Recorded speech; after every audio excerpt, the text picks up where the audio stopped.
I looked around and the whole ocean was just bouncing all around. It was the perfect storm. There were white pointer sharks. She's got chop in the water. She's got white caps in her face. It's a very small group of people that can endure this type of punishment. I was sort of freaked out and I'm thinking I might not make it. Lynne Cox is one of the most incredible athletes that probably most people don't know about that's ever lived. I've done 12 different swims around the world that had never been done before. Swam from England to France and broke the men's and women's world record twice. The idea of swimming Cook Strait came to me because I'd met a swimmer named Sandy Blewett from New Zealand. She said, why don't you think about swimming across Cook Strait? There have been 3 men that have done it, and there have been a whole bunch of women that have attempted it, but nobody's ever succeeded.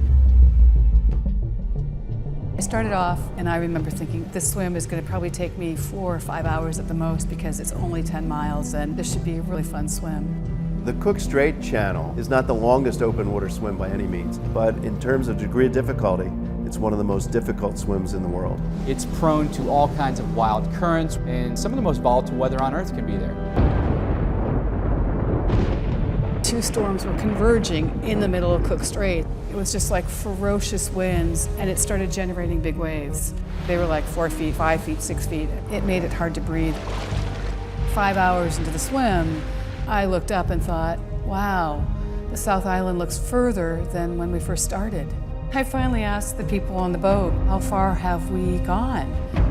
You've been going backwards for the last 5 hours. Fatigue has got to take over at some point.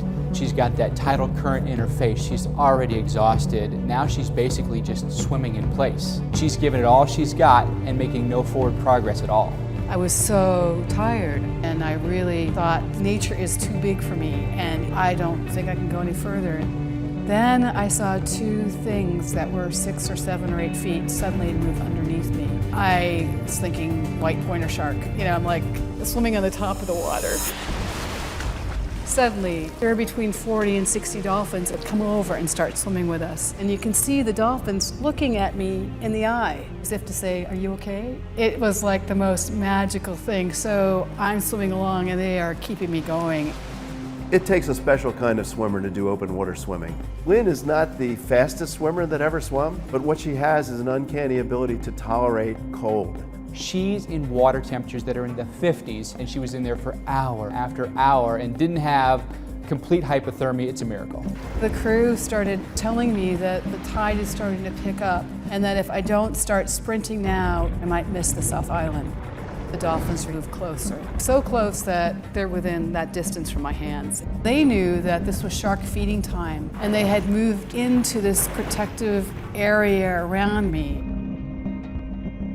It was almost 12 hours into the swim. I could see shore, and we had a group of fishermen from the South Island to help guide us into shore, and they tried to point us to the right, but the dolphins were going off to the left. And so I thought, go with what the dolphins are telling you.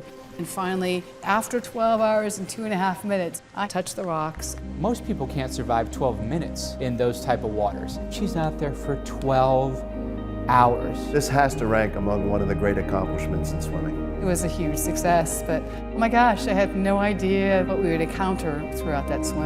And it would be one of the toughest swims of my entire lifetime.